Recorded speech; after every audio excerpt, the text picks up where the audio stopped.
तर उदयनराजेंच्या आईसह पत्नीनं त्यांच्या विजयाबद्दल विश्वास व्यक्त केला। जनसमुदाय पाहून उदयनराजेंचा विजय होईल असं उदयनराजेंच्या आई कल्पनाराजे भोसले यांनी म्हटलेलं आहे।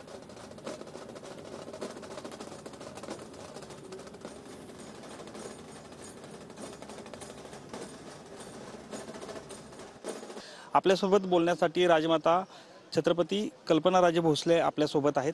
आईसाहेब, काय सांगाल? आज मोठं जय्यत असं शक्ती प्रदर्शन होणार आहे, मोठा जनसमुदाय आज साताऱ्यात दाखल होतोय, काय आपल्या भावना व्यक्त करा?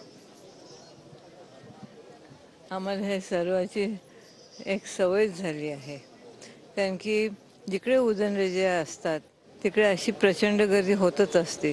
त्यासाठी इलेक्शन मूड असायलाच पाहिजे असं नाही, कुठे गेले तरी एकदम गर्दी जमते, तर आम्हाला सवय झाली आहे ती।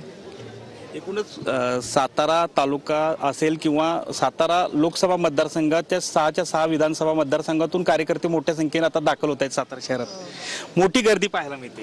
हो, काय थोडक्यात सांगाल की आज स्वतः मुख्यमंत्री असतील किंवा उपमुख्यमंत्री दोन्ही पण या ठिकाणी येत आहेत? हो, हे अपेक्षितच होतं सगळं, आणि त्याप्रमाणे त्यांचा विजय पण होणार आहे, आणि तो देखील कसा तर दणदणीत मतं घेऊन मोठ्या मताधिक्याने ते निवडून येणार आहे, एवढं माझा विश्वास आहे। कॅमेरामन सुशांत सह संतोष नलावडे, TV9 मराठी, सातारा।